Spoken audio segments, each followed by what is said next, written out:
3. Hello, and thank you for watching the C&K Science Show.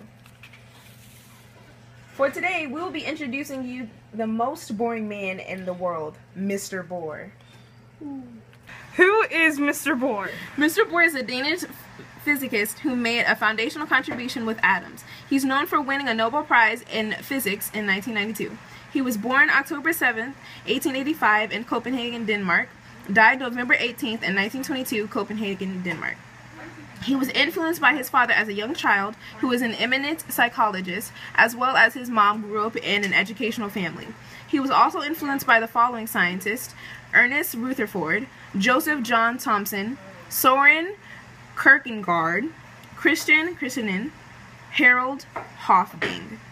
His wife was Margaret Norland, 1912 and 1962. Fun fact, they were 57 years apart. His work of the absorption of alpha rays was published in the Philosophical Magazine in 1913. He passed on a study structure of atoms on the basis of the Rutherford's discovery. He was the head of the Institution of Theoretical Physics until his death. Want to know more? Find out on another episode of C&K Show or on the site Niels Bohr at nobelprize.org. Where did Niels Bohr work? Niels Bohr grew up in Copenhagen, Denmark. He fled to the United States during Adolf Hitler's rise to power. What did Niels Bohr do?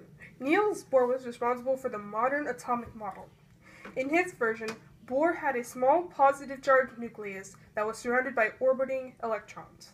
Niels Bohr also discovered that electrons travel in separate orbits, not all in one orbit. During what year or time was the research conducted? He started at a young age because his father was an eminent psychologist and was largely responsible for awakening his interest in physics. Also mentioned in a previous slide, in 1912 he worked with a Professor Rutherford where he began to do studying atoms. Why? Why did your scientist do what he did? Did someone else inspire their work? Why is it important that we remember the scientist? Now, as before, we said that he was a Danish scientist who made a foundational contribution to understanding the atomic structure and quantum theory. Now, that's a little bit more detail, but he won a Nobel Prize in that for 1922, as repeated because that's very important. He was influenced by many people like Werner Heisenberg, Wolfgang Pauli, Paul Dirac, Lee Smertner, Max Stillbrook, and many others.